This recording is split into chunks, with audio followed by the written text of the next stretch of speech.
Welcome to the Popish plot. I'm Nate. I'm Jessica. And I'm Mike. And we just wanted to say, Happy New Year! Should old acquaintance be forgot? And wait. It's just the beginning of December. yes. New Year's not until... But it's the start of Advent, which is the start of the church New Year. Which is the superior New Year. It is, in my opinion. It's not based on some pagan god Janus of beginnings and endings.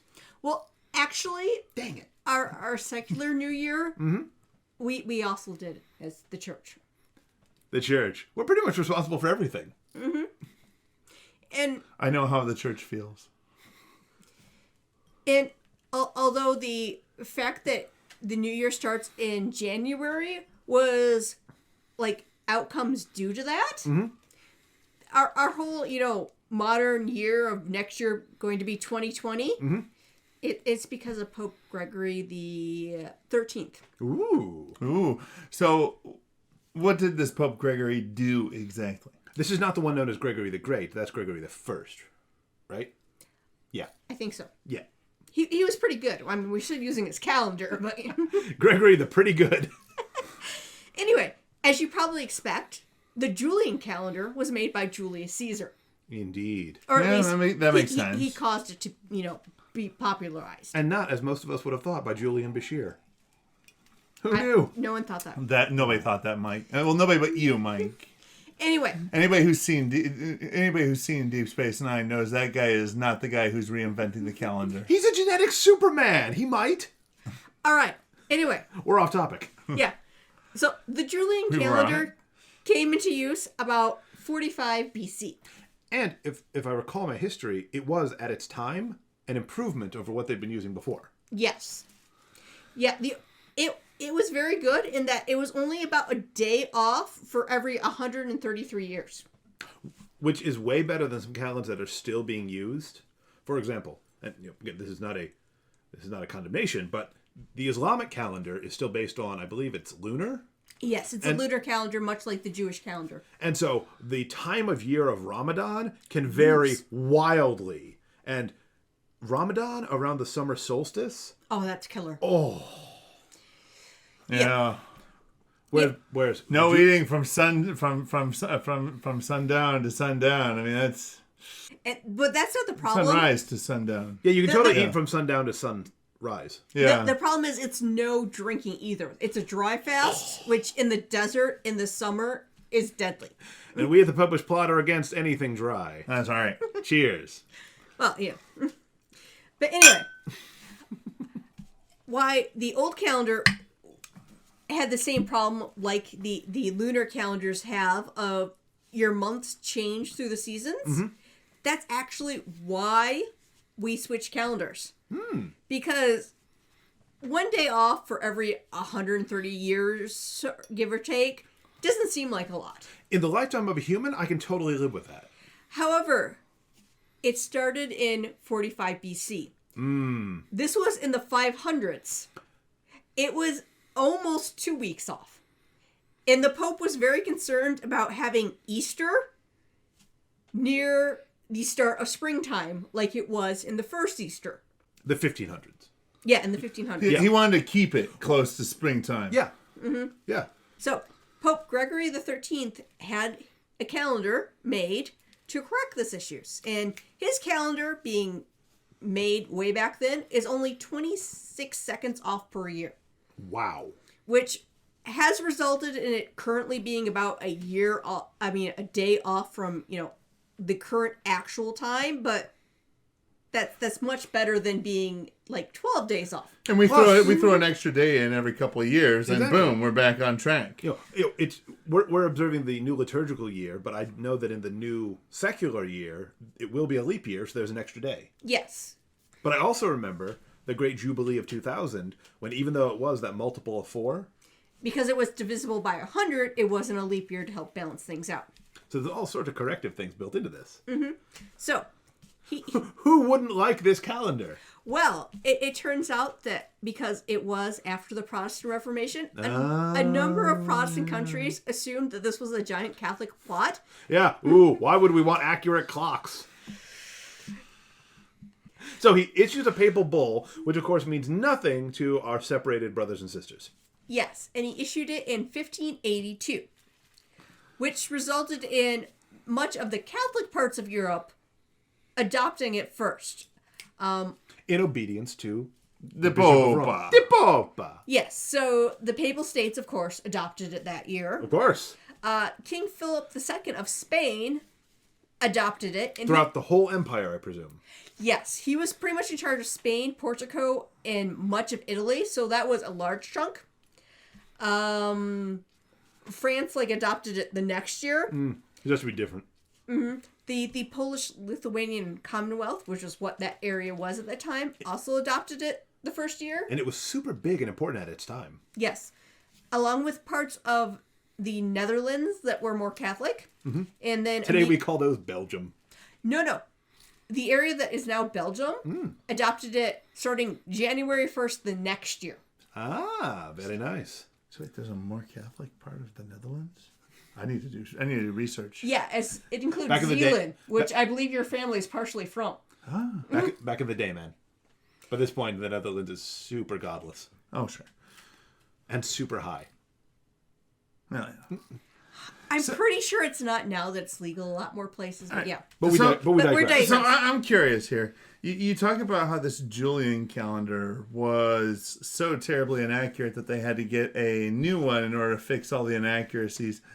I have a feeling that by the time they went and put this Gregorian one in, we have to go and add in a day here and there in order to keep things balanced.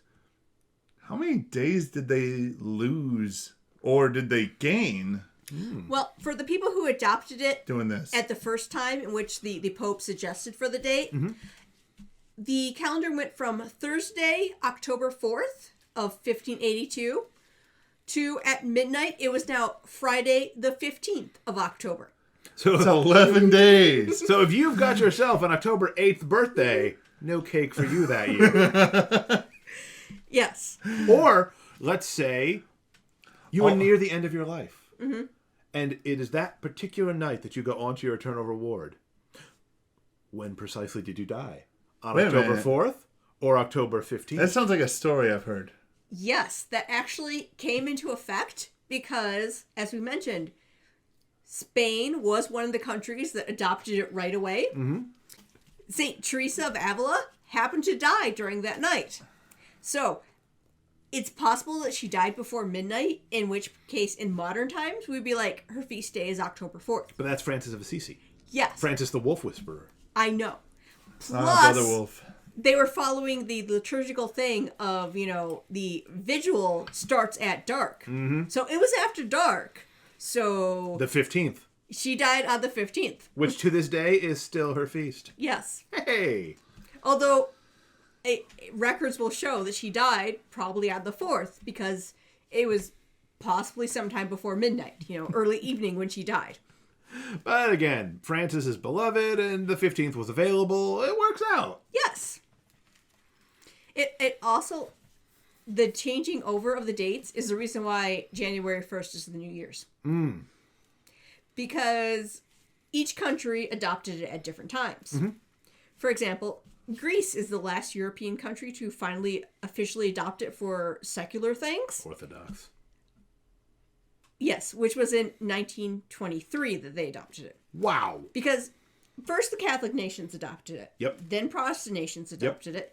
Then Orthodox nations. And then nations that had different calendars. For example, Saudi Arabia has adopted it in 2016 for official business. I'm really curious as to how many days they lost. I think they only lost 12, even though they should have lost 13, just because they kind of worked the numbers the right way. Oh, they played the system. I gotcha. And of course, Leap years and stuff. and there are more historical oddities than just what date did St. Teresa die. Because we talk about the Bolshevik Revolution in Russia being Red October, even though by our calendar, it happened in November. Yes. Yeah. But because the Russians were still using the Julian calendar, because God forbid the Orthodox use anything that came from the Catholics. So by their calendar, it was still October. Yes, and January is the start of our new year. Not because that's how, England traditionally did it, because England traditionally went and had their start of New Year as what we now call March 15th, because it was Our Lady's Day. Mm-hmm. But they also dated their tax years off of that. So their tax year was started April 6th from that.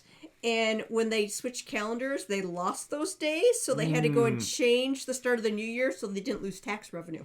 Because if there's one thing that the English will not do, it's lose tax revenue. I don't care how many monks and religious we have to kill. We are going to get all the tax revenue. We are named after a vicious persecution that happened in England, so. Yes. And that wasn't the first vicious persecution that happened in England with regards to Catholics. In fact, that one was pretty much the last. But that's a topic for another time. So, we have any more time trivia? Apparently, due to changing over, Sweden once had the 30th of February in order to go and balance everything out. Just for 1 year, 30th of February. So, if you were born on the 30th of February, no more birthdays for you. You're not even like those leap year kids who can be like, I'm 6, and they'd be like, but you're driving a car. I'm only 1/4 my actual age. Yeah, it resulted in all sorts of weirdness based on the fact that everyone picked it a different year that they were going to do it. Chaos. But anyway, the important thing is, it's the start of the church year. That's right. Darn right. So make sure you get yourself to church today. Today, right? Yeah. I believe it says on Sunday. Yeah. Make sure you get yourself to church today because it's the first Sunday of Advent. There's candles being lit. There's all whole different colors in the church. Whole different sets of music and prayers. You got to be there. It's going to be fantastic. Make sure you remember to sing O Come, Emmanuel, because we always sing that. Mm-hmm. Mm-hmm. There's the only Advent hymn everyone knows. It's the big important part of Advent. We are looking forward to... It's hard enough to keep people from singing all the Christmas music before Christmas, so give them what they know. Yeah. I had to set up the ladies' mass, and I'm like, I'm going to put songs in for placeholders, because otherwise the music people are at the last minute. Okay, something about Mary that's vaguely Christmassy, but not too Christmassy. It is work. Fortunately, we're Catholics, so we have a number of songs that are like that. Hopefully it's not that Mary Did You Know. See video up here. Yeah, no. The answer is, of course, yes. Yes, she did. So, you know what we should do? One of these years, we should organize a big parish-wide New Year's Eve party for the Saturday night before the first Sunday of Advent. We should do this. But not this year. It's far too late. Yeah.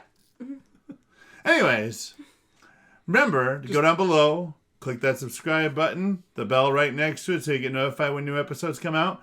Hit the like button because you have not watched this far into the episode and not to like it.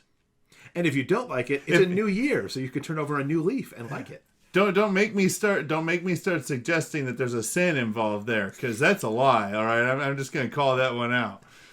You can't do like the church ladies who are like, God is totally going to give you time off purgatory if you bring me 5 dozen cookies for our cookie walk. No, I can't. I'm confident you don't have the authority. I do not have the authority to take time off of purgatory. But I am too. However, you are doing an act of service for the church, so it probably does some.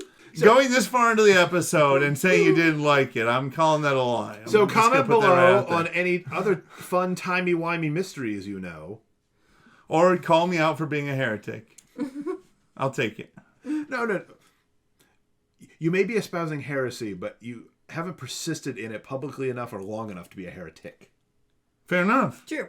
So, until next time, please try not to espouse heresy, and remember to live your faith. Love your faith. Share that love. Should old acquaintance be forgot and never brought to mind? Should old acquaintance be forgot and days of old lang syne? The lyrics of that song are super repetitive, but I love it. Yeah, it's a beautiful song. It's English in like Scots. Scottish. Scots. So yeah. Oh, but Robbie Burns. But it is public domain. We can keep that in. Amen.